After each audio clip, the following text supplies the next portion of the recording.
तो महावीर भगवान के विषय में थोड़ी सी चर्चा थी। उन्होंने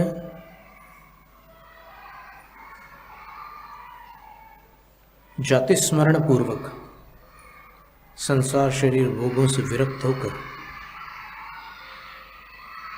जो कार्तिक पूर्णिमा आती है उसके बाद की कृष्ण पक्ष संबंधी दशमी को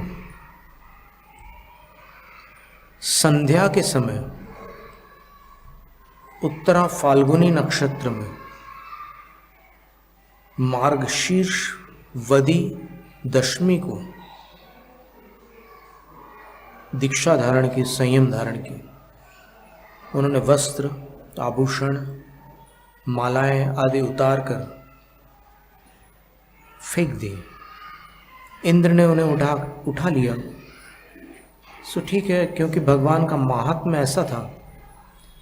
उस समय भगवान के शरीर में जो सुगंधित अंग राग लगा हुआ था, उस उपटन को ऐसा लग रहा था कि मैं भगवान को कैसे छोड़ दूं। अलंकारिक वर्णन है।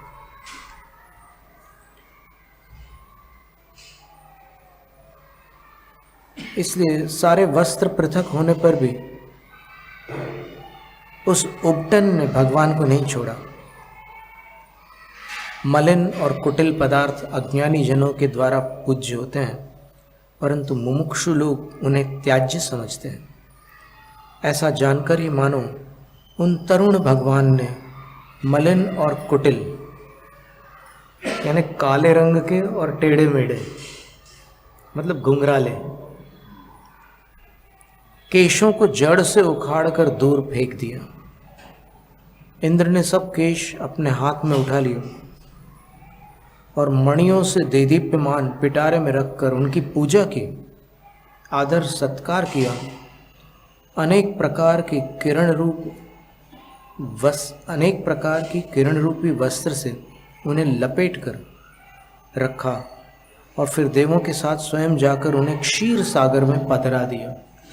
तो कृष्णंश के जो केश होते हैं भगवान के, उसका विसर्जन क्षीर समुद्र में किया जाता है।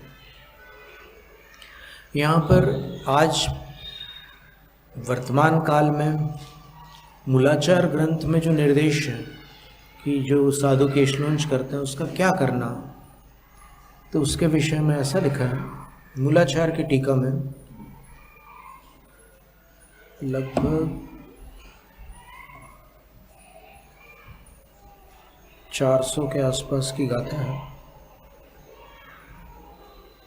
हम पढ़ के सुना देते क्योंकि इसका कारण ये है कि ये जो वीडियो है या ये जो ऑडियो भी है, इसको आचार्य लोग सुनेंगे, साधु लोग भी सुनेंगे, तो उनके सामने यदि मूलाचार का वो रेफरेंस होगा तो फिर ये बात प्रामाणिक हो जाएगी उनके लिए।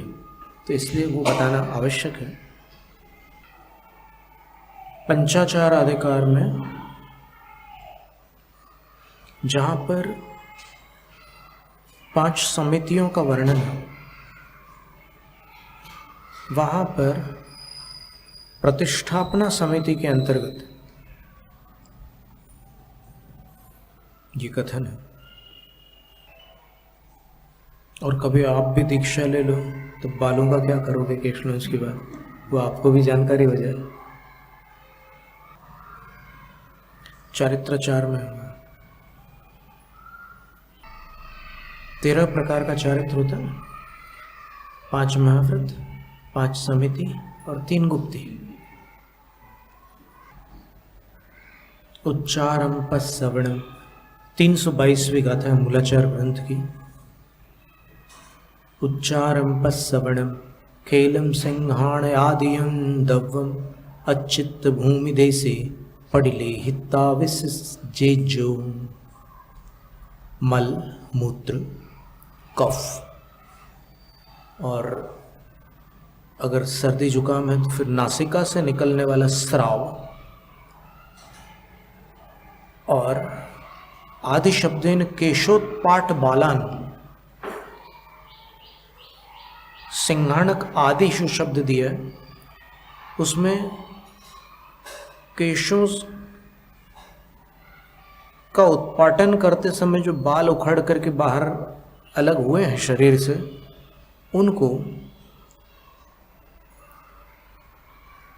अचित्त भूमि देशे, बीच में और भी चीज़ें दी है, छर्दयादिकम, वमन वगैरह, तो उनको भी ऐसे स्थान पर जाकर के विसर्जित करना है।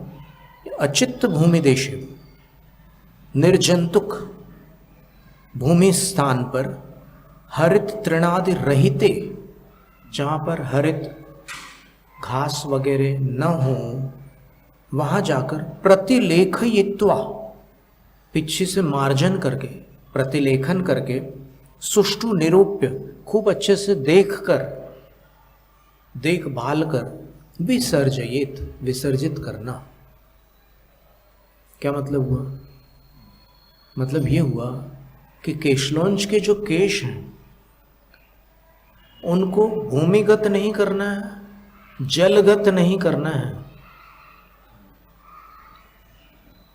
उनको मूलाचार के 322वीं गाथा की टीका के अनुसार आचार्य वसुनंदी सिद्धांत चक्रवर्ती के निर्देश की अपेक्षा उसको प्रतिलेखयित्वा, प्रतिलेखन करके, ये इसको प्रतिलेखन बोलते हैं, पिछिका को मार्जन करके, और सुष्ठु निरूप्य, भली भांति देखभाल कर, विसर्जित, बस उसको वहीं छोड़ देना, विसर्जित करना, खुद करना है। विसर्जित लिखा है खुद। तो ये एक जानकारी की बात है जो कम लोगों के पास है। ये जानकारी मूलाचार बहुत लोगों ने पढ़ा है, हो सकता है किसी को स्मरण में आ जाए, हो सकता है किसी के लिए नई जानकारी हो, और कई बार पढ़ते समय कुछ चीज़ें अपन भूल भी जाते हैं, ध्यान में नहीं रहती, ऐसा प्राय होता है। कभी कभी अपन कुछ पढ़ते हैं और फिर भूल से 2 पन्ने पलट जाते हैं, तो फिर ऐसा लगता है कि अभी कथा कहाँ चल रही थी और फिर ये कहाँ चला गया। फिर जब देखते हैं कि अरे वो डबल पेज पलट गया, तो फिर वापस पढ़ना शुरू करते हैं, तो ऐसा हो जाता है। तो ये एक विशेष जानकारी की बात थी।